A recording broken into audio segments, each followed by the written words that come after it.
Également à suivre dans cette édition d'actualité, 75 francs de plus à l'achat d'un litre de carburant à la pompe. Voilà le nouveau tableau tarifaire qui se dessine dans différentes stations-service. Cette augmentation de 5% du prix initial pourrait avoir des répercussions sur le transport et autres produits de première nécessité.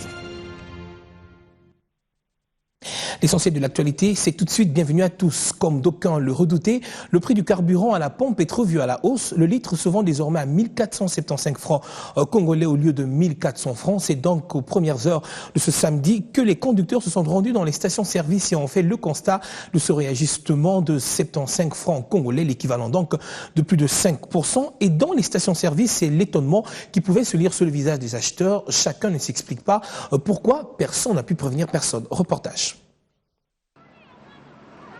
Était-il surpris? Pas tout à fait. Les conducteurs en ont vécu déjà des signes avant-coureurs ces dernières 48 heures. Fermeture assez tôt et ouverture tardive des stations-service, avec pour conséquence la difficulté d'approvisionnement des véhicules en carburant. Et toujours en alerte pour la spéculation, pour imposer le litre d'essence à 3000 francs congolais. Pourquoi cette hausse des prix? Le commun de mortels ne sait pas répondre. Aucune source officielle ne s'étant pas prononcée sur la question. Je me suis retrouvé seulement maintenant à la station et on me dit que le prix du carburant a augmenté. Nous sommes arrivés ce matin à la station et on nous dit que le prix du carburant a augmenté. Je ne sais pas pourquoi, dans notre pays, les prix des denrées augmentent sans prévenir.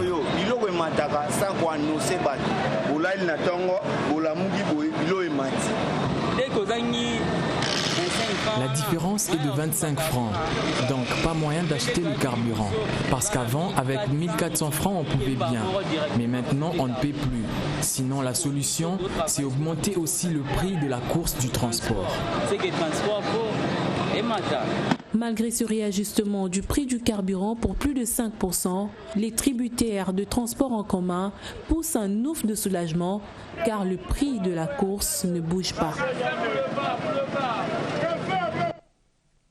Et puis, comment assurer la paix, la stabilité et le développement? La question a inspiré l'atelier tenu ce samedi à Kinshasa. L'initiative est donc du mécanisme national de suivi et de l'accord cadre d'Addis Abeba et les 6 engagements pris par le gouvernement dans le processus de rétablissement de la paix en RDC et son développement par rapport à la région des Grands Lacs étaient sur la table des échanges. Je vous propose à ce sujet de suivre ce qu'a été l'ouverture de cet atelier.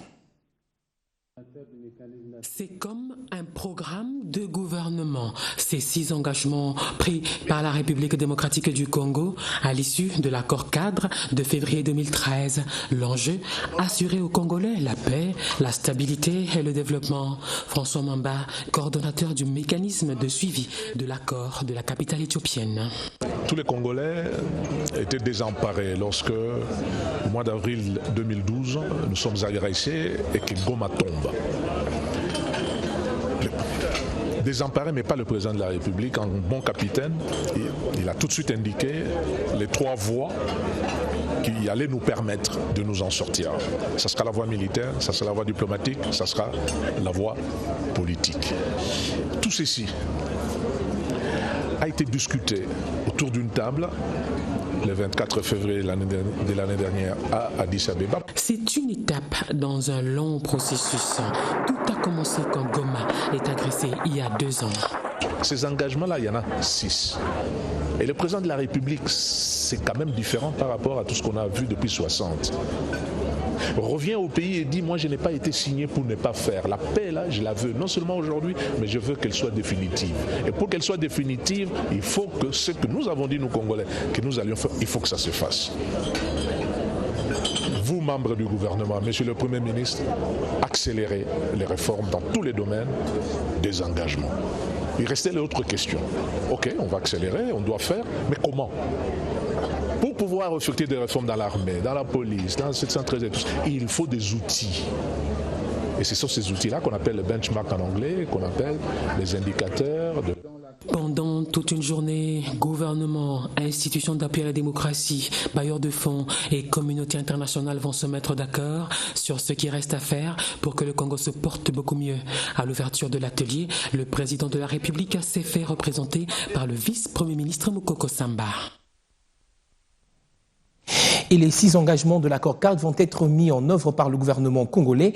Et les ministres concernés savent que beaucoup reste encore à faire et l'Assemblée nationale a donc pour rôle d'adopter des lois qui accompagneront les réformes liées à la stabilisation et au développement de la République démocratique du Congo. Ce sont donc là des propos recueillis ici par Mamina Massingo. S'il faudrait évaluer ce qui a été fait par la République démocratique du Congo, je crois que le résultat est bon. Vous avez vu sur le plan politique la tenue des concertations nationales. Vous avez vu sur le plan militaire la victoire de nos vaillantes forces armées à l'est du Congo. Et vous voyez sur le plan des finances comment le gouvernement se bat. Je crois que d'une manière générale, la République démocratique du Congo est tentée de remplir petit à petit les engagements souscrits et de très bonne façon. Toutes ces réformes, parce que toutes ces lois qui doivent être adoptées passent par l'Assemblée nationale. Voilà pourquoi vous voyez notre présence personnelle et l'implication de l'Assemblée à travers son président à sa mise en œuvre. Ce n'est pas normal qu'on manque de maçons maintenant que nous nous relançons dans le processus de la reconstruction de notre pays. Et c'est important qu'au niveau de la matrice qui nous a été présentée parmi les indicateurs, on tienne compte de la formation continue. Nous bataillons pour opérationnaliser toutes les mesures sectorielles allant dans le sens de la protection de l'environnement, allant dans le sens d'assurer le reboisement pour les espaces dévastés par les groupuscules armés. Nous nous investissons pour que les parcs air protégés à l'Est soient des vecteurs de croissance économique, c'est-à-dire réfléchir ensemble avec le partenaire comment mettre en place les instruments de valorisation des parcs air protégés. Il n'y a pas de production sans industrie. Alors, les industries vont, grâce maintenant aux 2 lois que son Excellence, Monsieur le Président de la République, chef de l'État, vient de promulguer sur la relance des entreprises industrielles en difficulté et le régime des zones économiques spéciales s'impliquait totalement dans la transformation des ressources locales, un facteur primordial dans la croissance économique, et l'accord cadre ne sera appuyé que par tout ce que les industries vont devoir produire.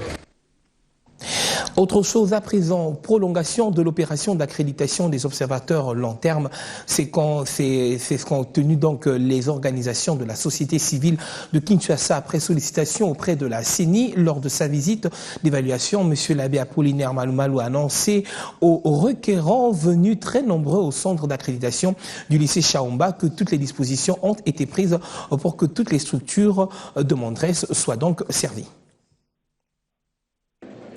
La CENI a décidé que nous prolongeons l'accréditation des observateurs long terme d'1 mois à partir d'aujourd'hui.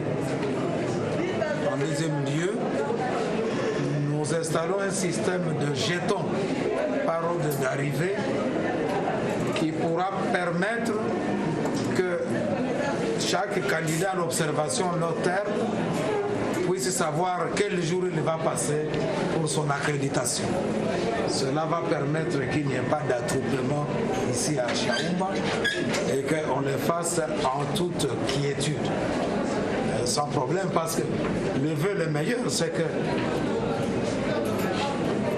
tout membre de la société civile qui voudrait participer à cette observation long terme puisse y participer. Cela étant aussi, nous voyons que les organisations ont envoyé beaucoup de monde à cette observation long terme. C'est même, je crois, le record mondial de l'observation long terme. Autre sujet, le centre de santé de l'Institut pédagogique du groupement Mbou bénéficie désormais de l'électricité à énergie solaire. L'approvisionnement de ce groupement, situé à plus ou moins 10 km du centre-ville de Kinshasa, a été rendu possible, ce grâce à la chaîne de télévision américaine CBN et la fondation Mutomodi Kembe qui, via l'entreprise italienne West Energy, ont installé des panneaux solaires. Ces chants et ces danses expriment l'accueil de l'électrification à énergie l'énergie solaire dans le village de Bou. Durant plusieurs années, le centre de santé et l'institut pédagogique de Maluku étaient sans une seule fourniture en énergie électrique. Grâce à ces réseaux solaires, ces établissements publics peuvent désormais jouir du bienfait de l'énergie renouvelable. C'est une impression de satisfaction. Nous sommes très joyeux de voir ce qu'il a imposé comme les œuvres maintenant dans notre centre de santé. La lumière présentement va nous aider pour faciliter les enfants à étudier facilement, même la nuit. Et surtout pour présenter les examens, il faudrait que les enfants soient bien outillés. Le village de Bou est ainsi le premier dans toute la République à bénéficier de cette action financée par la chaîne de télévision américaine CBN et la fondation Mutombo Dikembe. Nous sommes une petite fondation, nous essayons de faire des miens. On a fait l'hôpital et notre souci c'est d'améliorer la condition de vie. Sans santé, sans éducation, l'individu est nulle part dans la société. L'entreprise israélienne spécialisée dans l'étude, l'installation et la maintenance de l'énergie solaire qui a exécuté les travaux en est très confiante. Là, vous venez de découvrir quelques-unes des œuvres réalisées par Wist Energy. Il y en a légion et nous sommes prêts à continuer avec tous ceux-là qui se retrouvent dans le même besoin d'énergie électrique sans limite. Enfin, l'ère de la lumière dans cette agglomération est arrivée. Désormais, les habitants peuvent saisir l'évolution de la technologie pour envisager l'épanouissement et le développement de ce coin. Et si le problème d'électricité est désormais résolu, celui de la santé demeure entier. Le centre de santé Bou, situé donc dans la commune de Maluku, connaît d'autres problèmes qui méritent une intervention. Il s'agit donc du manque d'eau potable, des médicaments, mais aussi la carence de sang dans la banque de sang du dit centre. Une situation, il faudrait le dire, qui inquiète les patients internés dans cet établissement public. Reportage. Situé à environ plus de 110 km du centre-ville de Kinshasa, plongé en plein hinterland de la commune de Maluku, le centre de santé du village Bou est aujourd'hui l'ombre de lui-même, manquant de tout, le premier soin, les ambulatoires, les urgences, rappellent les exploits de l'époque de l'explorateur Diego Cao.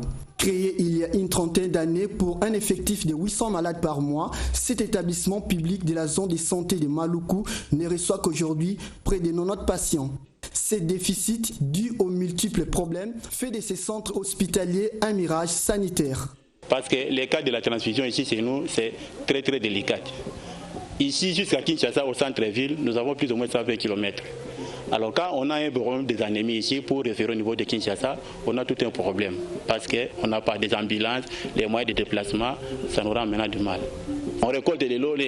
La réalité, c'est que vous voyez maintenant les collecteurs d'eau ici au niveau de la toiture. Donc c'est ça que nous faisons. Mais pendant la saison ici, c'est catastrophe. Les malades peuvent broyer maintenant les médicaments. Donc quand vous leur donnez les médicaments en comprimé, ils broient. Sauf peut-être les médicaments injectables que nous leur donnons par injection, les médicaments sirop que nous leur donnons par la cuillerée à café ou cuillerée à soupe. Mais ce qui est en comprimé, c'est un problème pour boire. Alors, cette eau dont fait allusion l'infirmier titulaire adjoint, la voici, envahie par plusieurs microbes suffisants pour provoquer aux patients d'autres maladies. Devant cette triste réalité inquiétante, le responsable de ces centres hospitaliers qui lance un cri de détresse. Apporter notre message au niveau du gouvernement ou bien au niveau des instances supérieures. Donc, c'est un milieu qui est dans la ville de Kinshasa où nos autorités devraient maintenant s'occuper maintenant de cette population ici. Donc c'est ça le problème. Nous sommes des infirmiers, nous nous soignons ici, mais difficilement. On peut avoir l'expérience de travailler, mais par manque de matériel, par manque des autres situations, donc nous sommes vités. Le village Bou fait partie du groupement portant le même nom qui comprend 21 villages avec une population d'environ 11 100 personnes.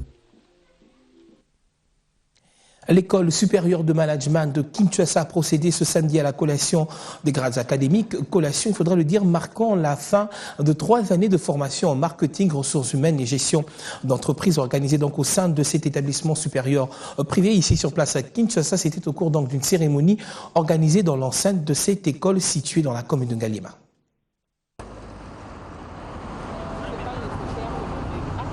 Scène de liesse ici à l'école supérieure de management de Kinshasa. Ces étudiants, 15 au total, viennent d'être conférés au titre de licencié en marketing, ressources humaines et gestion d'entreprise. Titre obtenu à l'issue de 3 années de formation. Et les connaissances acquises ne seront pas mises dans un tiroir. Les bénéficiaires promettent en faire bon usage. Je suis apte d'intégrer toutes sortes d'entreprises. Je dirais des entreprises dans le domaine des ressources humaines, évoluant dans le domaine du marketing, de l'événementiel, parce que toutes ces entreprises sont des entreprises dans lesquelles nombreux des étudiants de ma promotion ont évolué dans le cadre de leur stage académique professionnel. Il faut travailler. Et c'est ce que nous avons fait. Et le travail a porté justement son fruit. Donc nous voilà aujourd'hui diplômés. Je suis très contente en fait d'avoir réussi. C'était 3 ans très difficiles. Un diplôme c'est pas facile. Et c'était vraiment 3 ans de travail, etc. Et je suis vraiment très contente d'avoir pu avoir mon diplôme. Voilà ainsi qui vient agrandir l'élite congolaise, mieux encore, avec cette jeunesse qui pourrait davantage booster l'émergence du pays. Et pour les autorités de cette école, la formation reste une priorité. Il est nécessaire pour nous de nous battre pour la francophonie, continuer à marquer clairement la position de cette francophonie au sein de l'Afrique. Et au quotidien, nos étudiants sont investis, aguerris pour pouvoir faire face à la mondialisation, à toute cette nouvelle théorie des parties prenantes qui sont en train de prendre un poids considérable dans les échanges internationaux. Notons que cette vague de diplômés est la toute première promotion de cette école déversée sur le marché de l'emploi congolais. Mademoiselle Magali Boenga Lokwa, Mademoiselle Cécile Kiri. Quittant Kinshasa pour Goma dans la province du Nord Kivu, où malgré la décision du maire interdisant la marche des partis politiques, des militants ont tout de même tenté de perturber leur public. Ils ont été étouffés donc par la police anti-émeute qui s'était déjà déployée tôt le matin sur les lieux. Récit de cette journée avec notre permanent dans la région, Patrick Sialoua.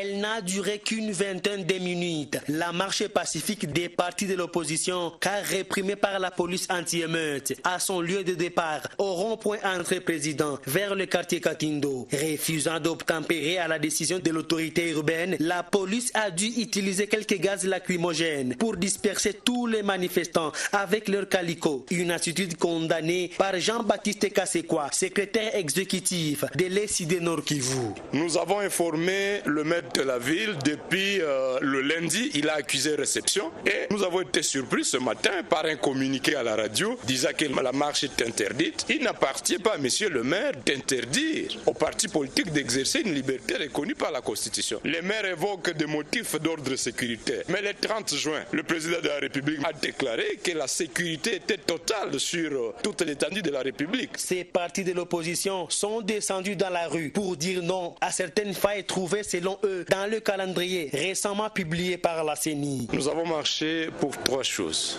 La première, nous voulons réclamer un calendrier consensuel et global à lieu place du calendrier conflictuel imposé par la CENI.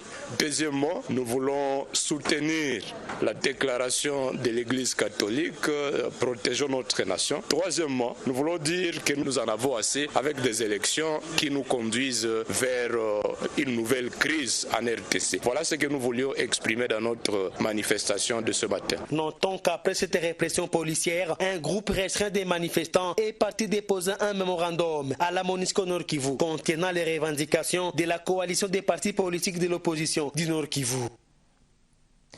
Sport, avant de boucler ce journal, plus que 48 heures pourront finir ainsi avec la Coupe du Monde Brésil 2014 et le pays organisateur joue le match de classement ce soir avec les Pays-Bas à Brasilia sous le coup de 21h juste heure de Kinshasa et ce match servira de rédemption peut-être pour la Seleção brésilienne qui est passée à côté de son mondial après une cuisante défaite en demi-finale face à la manchasse allemande. Le 3e et la 4e place sont attribués à l'issue de cette rencontre en attendant la grande finale qui interviendra ce dimanche entre l'Argentine et l'Allemagne.